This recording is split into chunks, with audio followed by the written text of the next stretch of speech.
بسم اللہ الرحمن الرحیم۔ السلام علیکم ناظرین۔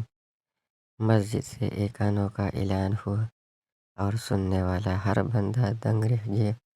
اعلان یوں تھا کہ مسجد کے قریب ہی ایک ریڑھی پہ مختلف ریسٹورنٹ کے گاہکوں کا بچا ہوا سالن دستیاب ہے۔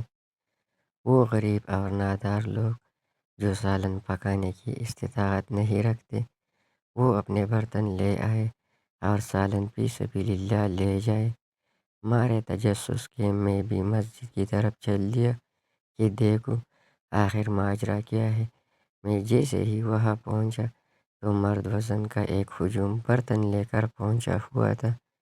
کوئی سالن لے کے گھر کو جا رہا تھا تو کوئی حاصل کرنے کی تگ و دو میں تھا۔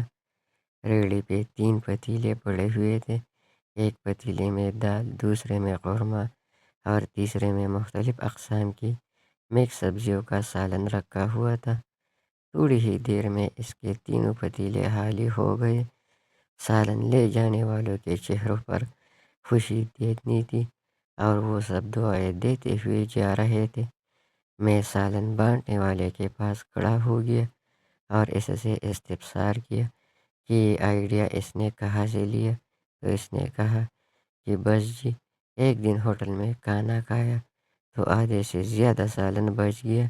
میں نے سوچا کہ انہوں نے ویسے ہی ضائع کر دینا ہے، چنانچہ ایک ویٹر کو بلا کر سالن شاپر میں ڈلوایا اور کسی ضرورت مند کے گھر دے آیا۔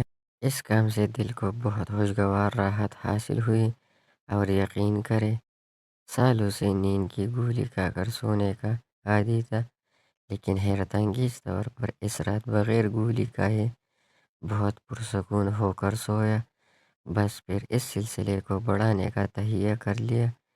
5 بڑے ریسٹورنٹ مالکان سے رابطہ کیا تو بہت مثبت جواب ملا، اور پھر ہر ریسٹورنٹ پر 3 برتن رکھوا دیے۔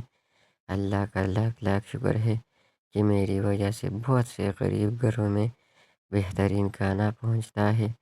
وہ بتاتے ہوئے ایسے خوش ہو رہا تھا جیسے اس کی لاکھوں کی کمیٹی نکل آئی ہو۔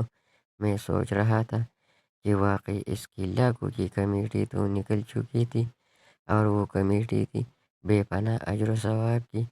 اللہ کے ہاں مقرب ہونے کے لیے ضروری نہیں کہ آپ کروڑوں روپے خرچ کریں یا سالوں سال مراقبے کریں۔ بعض اوقات ایک چھوٹی سی نیکی بھی ان سب نیکیوں کو مات کر دیتی ہے جن کے لیے ہم عمر بھر ریاضت میں گزار دیتے ہیں۔ آپ بھی اللہ کی مخلوق کے ساتھ روزانہ کی بنیاد پر کوئی چھوٹی سی نیکی کر کے دیکھیں، شاید یہی نیکی آپ کا جنت کا پلڑا بھاری کر دے۔